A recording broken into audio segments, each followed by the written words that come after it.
राम जी के बाण सर्पों के समूह के समान है। राम बाण अहिगन सरस निकर निसाचर भी, जब लगी ग्रसतना तब लगी जतन करऊं तजी।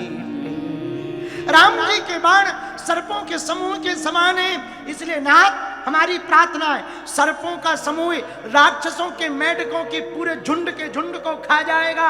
हे नाथ, हे कंत, हे स्वामी, हे पतिदेव, उसी प्रकार राम जी के बाण राक्षस रूपी पूरी सेना लंका में रहने वाले जितने निशाचर हैं सबको खा जाएंगे। भला इसी में है, अब भी भला हो सकता यदि तुम जानकी माता को वापस कर दो, राम जी से कोई विरोध ना करो, उनके चरणों में जाकर के शरण हो जाओ, सरेंडर हो जाओ। लेकिन अभिमानी व्यक्ति मानता नहीं। पर एक बात याद रखना तुम लोग, मेरे प्रियजनों, मेरे आत्मियों, याद रखना अहम की अकड़ ज्यादा चल नहीं सकती, मौत की घड़ी कभी टल नहीं सकती। लूट कर दौलत भले ही जमा कर लो पर पाप की कमाई कभी फल नहीं सकती। अहमता में मत रहना। रावण की अहमता रावण को खा गई। श्रवण सुनी सठ ताकर बानी, रावण बेहसा जगत विदित अभिमान। रावण ने जैसे इन बातों को सुना तो हंस पड़ा। क्या कह रही हो तुम? हमें जानती हो, हमारे स्वभाव को जानती हो, बेफिजूली में भय कर रही हो। भय करने की आवश्यकता नहीं है। तुम्हें पता है बानर भालू ये सब हमारा आहार है। बानर भालू आहार हमारा। तुम्हें पता है राक्षसों का भोजन क्या? मंदोदरी क्या है? मंदोदरी बोली क्या है? बोले राक्षसों का भोजन है बानर और भालू। मंदोदरी भी बुद्धिमान तो थी ही, रावण की पत्नी थी। ज्ञानी के पास काजल की कोठरी में कोई कितनो भी जतन करे, काजल को दाग तो लागे ही लागे। काजल का दाग तो लग ही जाता। ज्ञानी के पास रहने वाला व्यक्ति ज्ञानी स्वाभाविक रूप से हो जाता। संगीत के मध्य में रहने वाला व्यक्ति संगीत की पकड़ को, ताल को, सुर को पकड़ने ही लगता, समझ ही जाता। बीड़ी पीने वाले के बगल में बैठने वाला व्यक्ति बीड़ी भले ही ना पिए पर धुआं का मजा तो लेने ही लगता है। वही मंदोदरी का हाल। मंदोदरी ज्ञानी तो नहीं थी पर रावण के साथ रहते रहते ज्ञानी बन गई। तो रावण कहता आपको पता है निशाचरों का भोजन क्या? मंदोदरी कहती क्या? मंदोदरी रावण कहता निशाचरों का भोजन बानर भालू आहार हमारा। बानर भालू ये सब हमारा भोजन है। मंदोदरी बोली एक बात बताओ। बोले हाँ। बोले बानर भालू आहार हैं? बोले हाँ। बोले कितना? रावण बोला बंदर तो ब्रेकफास्ट में खा जाएंगे। मंदोदरी बोली जब एक बंदर आया था तब तुम लोगों का पेट खराब था क्या? यदि बानर भालू भोजन है तो अभी अभी जो बंदर आया था जिसने पूरी लंका जला दी उस समय पेट खराब था क्या? क्यों नहीं खाया? रावण बोला वो तो बात अलग हो गई पर अब नहीं बचेगा, अब नहीं बचेगा, वो बात अलग हो गई। मंदोदरी बोली ऐसे ही बात अलग होती रहेगी, एक एक करके हम सब अलग हो जाए। अंत में गुजराती में बोले तो पति गए, काम हो जाएगा। राम नाम सत्य। क्या हो जाएगा? राम नाम।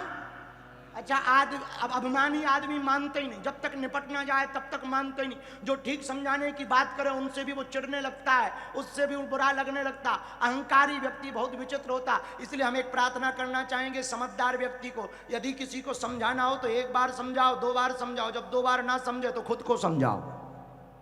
हाँ भाई हम ये समझने वाला नहीं है, अपन ही समझ लो। बोलो सीताराम। समझ जाना ये तो कुछ दिनों बाद में पति गए हो। इसका तो काम होना है। अपन काय को बेफिजूली में माथा पच्ची करे। अच्छा घमंडी आदमी को समझा, तुमने देखा नहीं। अच्छा एक बात बताओ, गाय को भूख लगी हो, घास की जगह पिज्जा रखा जाए तो क्या खाएगी? बोलो बोलो, अरे जोर से बोलो। अच्छा गाय को भूख लगी हो, भोजन ना मिला हो और शेर का भोजन मांस रखा जाए तो क्या खाएगी? और शेर को मांस रखा जाए, शेर को पिज्जा रखा जाए, घास रखी जाए तो क्या शेर खाएगा? जोर से बोलो। गाय शेर का भोजन नहीं खाती, शेर गाय का भोजन नहीं खाता, लेकिन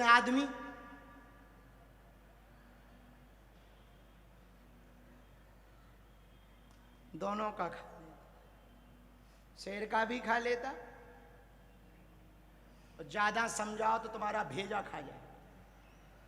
हाँ, ज्यादा समझाओगे वो तुम्हारा दिमाग खा जाएगा, भेजा खा जाएगा। इसलिए आदमी को समझाना बड़ा कठिन है, खासकर अभिमानी को और ज्यादा समझाना कठिन। 2 बार समझाओ, जब ना माना तो तीसरी बार खुद को ही समझाओ। श्रवण सुनी सठता कर वाणी, वैसा जगत विदित अभिमानी। सबे स्वभाव नारी कर साचा, मंगल मऊ भय मन अति काचा।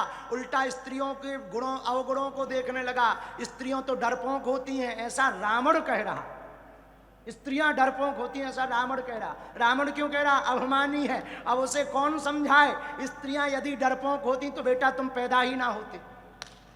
स्त्रियां डरपोक नहीं होती, माताएं डरपोक नहीं होती। माता है शक्ति, और शक्ति कभी डरपोक नहीं होती। जननी जने तो दाता जन या सूर, नहीं तो जननी बांझ रहे काहे गवावे नूर। माताएं भी परम सूरवीर होती हैं। नारी निंदा मत करो, नारी रतन खदान। नारी से नर उपजे ध्रुव प्रहलाद समान।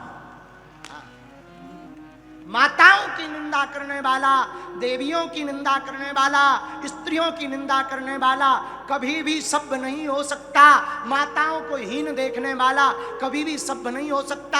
हमारा सनातन इसलिए महान है क्योंकि हम लोगों ने पुरुष को बाद में रखा, माताओं को आगे रखा। इसलिए राम सीता नहीं, सीता राम कहा। कृष्ण राधा नहीं, राधे श्याम कहा। और पार्वती महादेव हर पते हर हर महादेव। यदि हम लोग पुरुष प्रधान होते तो क्या कहते? नमः महादेव पार्वती पते। लेकिन हम लोग स्त्री प्रधान है, मात्र प्रधान है, पुरुष प्रधान नहीं। मात्र प्रधान है तो क्या कहते हैं? नमः पार्वती पते हर हर।